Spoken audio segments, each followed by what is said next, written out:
everyone, and welcome back to my channel. My name is Bree, and today I have wonderful guests with me today.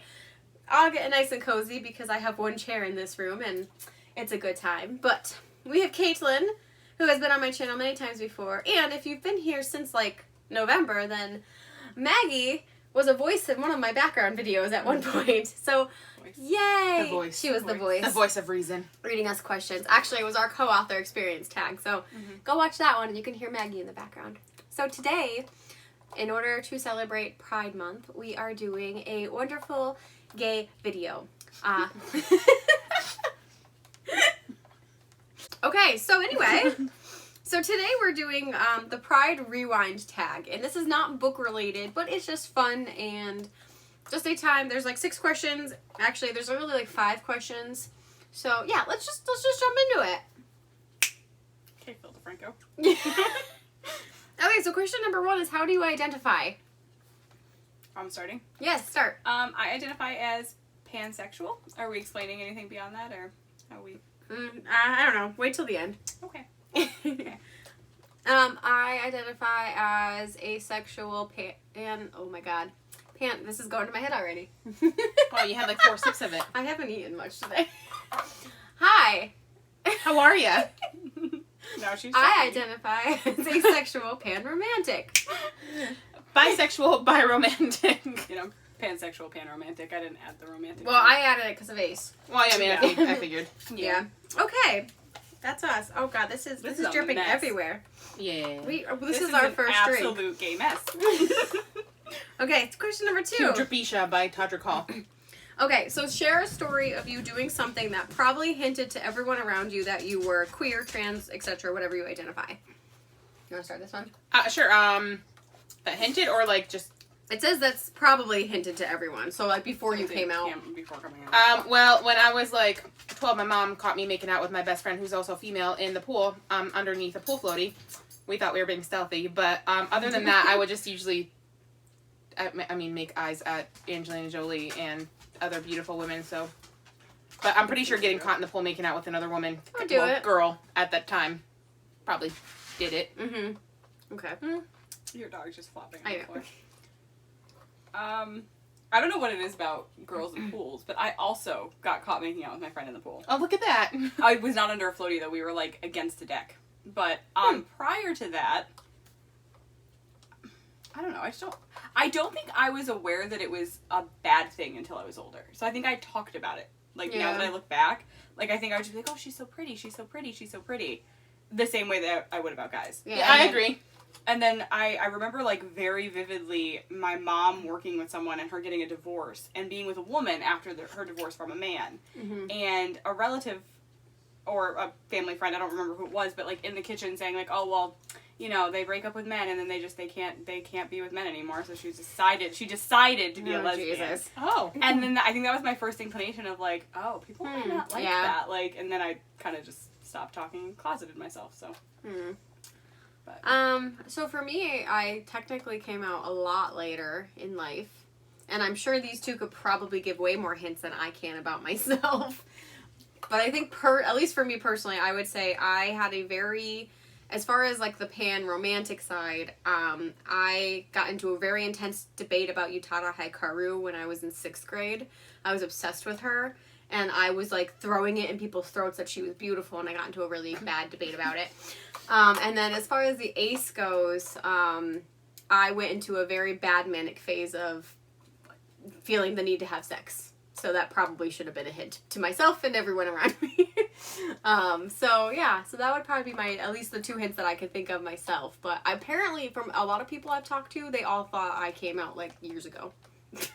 And everyone in college thought I was gay when I went freshman year. I think, to be fair, I think we all talked about it a lot. Like, we have a very open friend group where even when you were coming out and putting a label on it, it was still like, well, I wouldn't be opposed to this, or, like, I've thought of this. So I think that, you know, at least in our friend group, it wasn't that hard to come out. Yeah. No, we have a good friend group. Yeah. We'll definitely say that. But, yeah. Okay. No, I agree. Okay. So question number 3. When was the first time you had an inkling you were different? Well, I will just start because I basically literally what I just said. I went into a very bad manic phase where I thought I was broken I didn't understand asexuality, didn't know what asexuality was, and I went crazy just thinking that I was something wrong for like 4 or 5 years. So that was the first inkling. I should have known, but I didn't know then. So. I think for myself, like Kaitlyn said earlier, I don't think, to me, it was anything, that there was anything wrong. Like, I just knew I found women and men and everyone on the spectrum kind of attractive, and it was until people started making comments about, like vividly in middle school about, like, oh, that person must be gay, or, oh, that person must be bi, and I'm like, I didn't realize that was not okay. So, gotcha. I kind of was out, and then I closeted myself. It wasn't like a...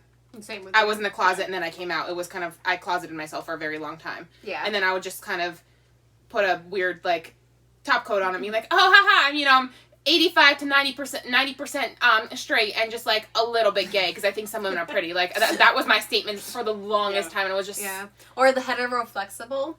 I used that label for a little while, too. Mm-hmm. Yeah. I'm straight, but, some of these girls are just pretty, and I'd maybe marry them. I really like making out with women, guys, but I'm straight. Yeah. Women are better at making out. I'm just they are. We're more gentle. We're just better. Yep. But, no, I would agree with the same thing, though. It's really sad, because I don't think you're born thinking that it's weird. No. You're just, you're like, oh, I like that person. Mm-hmm. And, I also went through the same thing where I remember working as a teen at, like, the bowling alley where we worked together, and they would make comments about girls being dykes, or she's butch, or she's whatever, and they're such awful terms that, like, it literally it terrifies you. Mm-hmm. Yeah. Where I was just like, well, I don't want people to hate me. I don't want people to dislike me, and so I don't really need to like girls. Like, I could just pretend that I don't. Like, exactly. Like, why not? Like, I like guys. I'll just date guys. Like, and I know that's a privilege, because not everybody has that privilege. But it's really sad how it was. And I was like, we all, like, well, I guess you too. I mean, we're all from the same area, and it's very slow to catch up with the times in this area too. So it's even, I think, worse, like, with like the like homophobic issues in this area. No, I'll agree. I mean, even growing up, like, glowing up. Too, obviously, you guys don't know, but I am from a Polish household. Like, I moved here in 99, and... My little immigrant. Poland is... Yeah, your little alien. Poland is a very conservative Catholic country, so, like, even with Pride, like, last year, I remember there was riots when they had their first Pride, so, like, it's not something that that was readily accepted. Like, I'm grateful that my parents do accept it as much as they do, but, like, other people struggle with it. So, I mean, I'm lucky in that sense where I do have the family members who do support me, but it's like you said, even growing up in this area is tough. So, like, growing up in a household where, it was kind of like, oh, well, you'll grow out of it, like, no. Yeah. Which that actually, I feel like that could bring me to my fourth question then, which is, when did you first learn about being gay, queer, etc.? And as far as, like, in general about, like, what the topic was, that was something very similar to what ended up happening. Is I remember when gay marriage was first being, like the first state, I think, passed the law that gay marriage was acceptable. I remember my mom had made, a comment, like, just out of, like, nowhere, and was just like, I just think that's wrong. And I remember being like, what? Why? And I just didn't understand it. And I'm like, and literally my first inclination was just like, that's stupid. Like, it should be right. And I didn't fight my mom because I was like 10. But sometimes I wanted to. But I feel like that's kind of like the first time like that, like the whole concept of like, that it's different came to me, was that that small conversation with my mom. But I would definitely say, like, later when I went to college, like, that's definitely when, like, a lot of things like came from it, because I went to a women's college, so the majority was women, and I had a lot of gay friends, so I learned a lot. I think I'm still learning. I agree, but I agree. It's a constant thing, and I think sexuality and sexual identity, like, two completely separate things, but also very similar in the sense that it's a very individualized experience. It is. Yeah. Agreed. And I remember reading something like fairly recently that you can try to empathize and you can try to, put yourself in someone's place, but really you just have to listen to them and take in their experience, not try to put yourself there, because you can't assume anything, because everyone's experience is so different with it. So obviously, like, I think it's a constant learning. You have a brain freeze already. It's a constant learning experience, but I would say definitely later, and I think that that's a good thing with the generation after us. They learned, they started learning this a lot earlier than we did. Agreed. Where I don't feel like we talked about it in high school. No. It was very rare for you to get, the gay kid in high school when I was in school. Same. And who was comfortable being out. Like you always had like the one or two that were, and you had the nasty rumors. It and was, I feel like especially like the bisexual girls, it was she's easy. Yeah. It instantly went to that, or if if you made out with a girl, then you were automatically like put in that camp. Two camps. You were either put in like you're a lesbian or something camp, or you were put in the like the show. Like for the guys. Yep. Yeah. Exactly. Yeah. So you were either the whore or the dyke. There was no other label. No, exactly. And I think that I really didn't start educating myself on it until I was older, because I finally was accepting myself enough. I had a really amazing group of friends that was also accepting of me, and supportive partners too, and supportive partners, which is great because I knew how much I struggled with it and how I didn't understand it because I wasn't educated about it. And so I wanted to educate myself on other people's journeys so that I could be a powerful ally to other people within the community. Absolutely. I agree. What she said. Yeah, I really have nothing else to say. Because honestly, like Kaitlyn said, I was a very, through college, I was starting to accept myself. And it wasn't actually... the same college. Yeah, we did. And it wasn't until, actual grad school where I did put a label on it, where I was like, I am bisexual. That's what I am. I'm bi. And I should have known, because my... current fiance also went to the same college as us, and I pined over her for a while. A little bit. Yeah. So like I said, I would say the same thing. Like I really only within the last year have I felt secure in the label I gave myself, and I really needed that label to be there to understand myself fully. Yeah. But I went through a lot to get to where I am.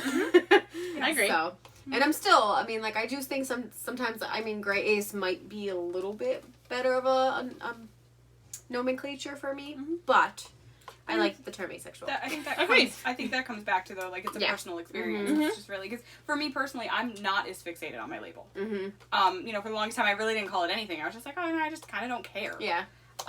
So if you call me bisexual, I'm just okay. That's fine. To me, it's not that big a deal. I do understand where labels are really important to people. That's my personal experience, and to everybody that's different. Yeah, absolutely. Yeah, obviously I wouldn't also jump down anyone's throat if they were like, hey, you're pan. But I will fight someone on tooth and nail if they're like, well, bi means two. I'm like, well, no, technically it does not. Two or more. So, but literally, if Kaitlyn and I tell you what our preferences are, it's literally the same to a T. And to us, it's the same. And there are other people that have that really bad history with the word bisexual. Yeah, it's absolutely. In the community. I was gonna say that, and then the people who are just the older generation too, who that's what they grew up with. Yeah, pan wasn't necessarily a word. No, it wasn't a thing yet. Yeah, exactly. So to each their own. Yeah, we love everyone here. Absolutely. Yeah, I'm just Peter Pan. Jesus. Ace and anxious. That shirt was perfect. It was perfect. Okay, so number 5 was, who was your first celebrity crush? I've been thinking about this since you brought this up, so I'm gonna let you guys go first. All right. Well, the earliest that I can think of, which there might be more, but I had 2 celebrity crushes, and one was Orlando Bloom, because have you seen him as Legolas? And 12-year-old me was like, yes, sir. I'm taking Will Turner. Although also, damn, Will Turner. He was next though, so it was first. It was first Legolas, and then, as I already mentioned, I was obsessed with Utada Hikaru. I think that's one of the first things I remember about you, actually. I was obsessed, guys. She's beautiful. I couldn't even say that I liked Utada Hikaru because I was afraid Brie was gonna just she's mine. I laid claim to her a long time ago. Oh yeah, I really like her, but do you like her as much as me? No. I love her. I still love her. She's amazing, and Kingdom Hearts, that is why, because of Kingdom Hearts, I ended up finding her music and love her, so. Oh, yeah. So I would definitely say, I feel like she has to be my first, female celebrity crush, because I didn't know it at the time, but I was, singing her praises. Yeah.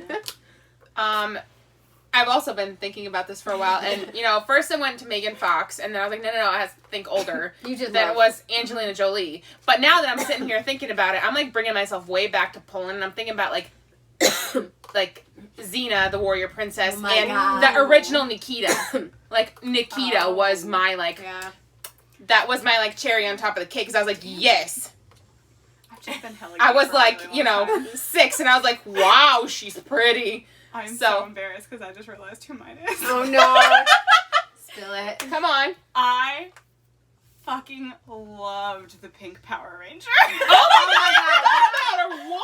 I feel like that's everyone's first crush. obsessed with Kimberly Jo Johnson. I wanted to touch her and I didn't understand why. No, I was obsessed with her. I had a bathing suit and everything. Like I honestly, literally though, was like, obsessed with her. Men and women, that was like a Yeah. lot of That's their just first an crushes. attractive like feature to me though is that like independence and like the ability to take care of Yeah. yourself. She was And cute. and she was cute. Like she was feminine but strong, and I was just like. And not over sexualized. No, Like, it was because wonderful. it was the 90s, so Yeah. it was cute. It was and, awesome. you know, she wore baggy jeans and a pink shirt all the time. Yes. She was the Pink Ranger. Duh. Yes. Duh. So, you know, that totally was, that was my first celebrity crush ever. Like, male, woman, female. Mother? Male, woman, female, that's 2. Slushy. Jesus Christ. I'm taking my time because I thought we were supposed to be drinking this shit with the Never Have I Ever later. I was We gonna are. drink more. I don't know. This is gonna be gone by then, guys. But yeah, no, I would say the Pink Power Ranger. Yeah. Angelina Jolie might have been like an early one though too. Yeah, she was definitely an early one. I Was it like loved- Tomb Raider? I was gonna Yeah, say Tomb Tomb Raider. Tomb Yeah, Raider was a sexual awakening. I literally Like, give it head. was Oh a my lot. God, she's licking my toes. Hi, baby. Hi, honey girl. We have a Here special you go. guest. Oh, you She's- can't she have wants alcohol. She wants the alcohol. Yeah, I know. You're such a good girl. You want to come up here? Come on. Well, come on. Come here. Come on up. Oh God. Oh, she's Come coming. on. She's coming. Oh, good girl. Oh, that's why she's coming up. Are you afraid? She's She's usually not, but afraid. she does know You it's are probably gonna rain. petrified. Maria, what do you identify as? A nice butt shot of my dog. It's a nice sheep. Mwah. Aria doesn't actually have a preference. She loves everyone equally, as long as they give her attention, and then she's done. When Come to the pan parade with me, it's okay. So yeah, so I know for a lot of people this month has been not how it should be for, you know, because a lot of prides were canceled, and honestly this was going to be the year I was going to my first pride. Same. Yeah, I was gonna say, I think all of Pride us, we were all in gonna go Philly. to the same one in Philadelphia, and it was canceled. Hmm. So maybe next year, but I figured this tag was fun, and then you get to know me a little bit more as well as my friends, and they're both probably gonna be on my channel a lot more. Honestly, actually, you were in videos because you were in my writing vlog. Oh, this is Oh, true. yes, I was. Yes, true. so we're all writers as I've heard well, about that. so they'll be around, and yeah. So I don't know, any parting words on the gayness? I mean, the only parting words I have on gayness is the Jesus. is the I'm terrified about what she's gonna say right now. is the pinch sex scene that we wrote last. Oh my. And by pinch we mean you know. So here, we're gonna bring writing into it, and books, and is anyone else's OTP Adam Parrish and Ronan Ronan Lynch, because that's mine. Like, Yeah. I will go to hell for them. I'm back. And they are. Somehow. I convinced her to get a Tumblr to start in the role playing community. So what's up, guys? I will leave. Well, if you want me to, I can leave their stuff linked below. It's all But tagged as not safe for work, so I mean, It is tagged. So I mean, if you have it like on like Xkit or something that's blacklisted for not suitable for work stuff, it is tagged. But yeah, you know, in lieu of Pride Month, we wrote our first love homoerotica. woo, woo. Never So thought those that I'd are be my- able to add that as Yeah. part of my writing resume. You know what? It's a good thing though. It's Yeah, pretty good if I say so myself. Yeah. Pretty So beauty. what I will say actually in like the book and writing to wrap this all up is I am currently reading, and if you watched my queer recommendations video, I talked about this book but I didn't read it, and I am currently reading it now, and that is Let's Talk About Love by, I think it's Claire Kahn, but it's about an asexual character and her experience being asexual, and I will say it's very close to mine. So, but she accepted it much earlier but didn't accept telling people. Where I was the opposite, where I didn't know what the fuck was going on. And later was like, everyone should know. So, You probably had the most adorable coming out ever because you were just so excited. I to tell was. everyone. I'm like, I figured it out, guys. And locked my identity. Achievement. Good lord. So, that's me. But I think that's actually a great point though too. Is that Pride obviously wasn't what anyone expected this year. It was different. And there's a lot going on in the world, and I'm sure everybody is having a similar experience to us where you don't know what the next day is bringing at this point. Yep. But it's really good that, there are resources like Bree's channel and other creative content creators. That was really jarbled. But other content She was creators. speaking Simlish. I was thinking about I want to play The Sims now. There are other content creators for you to find media. Absolutely. For you to find yourself in that media. It's really fun to find voices that sound similar to yours. Absolutely. And not only in the book community, but I mean, I do follow a ton of queer content. And Elena Joy is one of my favorites on this platform on YouTube. Great. And she just had a re-coming out. And it was a very emotional video, but I felt her. So I would recommend checking her out. And then I always say the wrong name, but is it Jessica Fozard Telligan? Yep. Yeah, Jessica's really great. I mean, one of my first celebrity crushes is Hannah Hart. Of course. Shout out Hannah. If you ever find this video, can we be best friends? And let's not forget Ash Hardell because Ash Hardell. Of course. Is beautiful. I love them. But there's tons of really great content creators on here that you can, if you're confused or if you're scared or if you don't know, or you're questioning like I did for like 10 years. And Ash is a great educational resource. Oh, absolutely, Ash. Yeah. And actually, I watched a lot of her videos to get to where I am today, and then followed a lot of others. So if you start with Ash, like you'll get linked to a bunch of people. Yeah, and they actually have a book too. The ABCs of LGBT that they go through all different identities and sexual identities, sexual orientations, everything. That it's a really, really solid book, and I believe it's actually under their old name, which I don't remember. But if you look up Ash Hardell, you'll find it. Yeah. Yeah. So. Yeah. So. But yeah. So anyway, guys, happy Pride Month. Happy Pride! And to all you wonderful queer, straight, non-binary folk, whoever you are out there. Thanks for watching. Guys, gals, and non-binary pals. Yeah, who is that actually? Also watch Thomas Sanders. Thomas Sanders is the best. Yeah, so Thomas, if you're seeing this, what's I will die for him. If anyone watching this is as anyone popular, hi, thank you. Hi, how are you? Be our friends. So, all right, guys. Until next time. Happy Pride. Bye. Bye.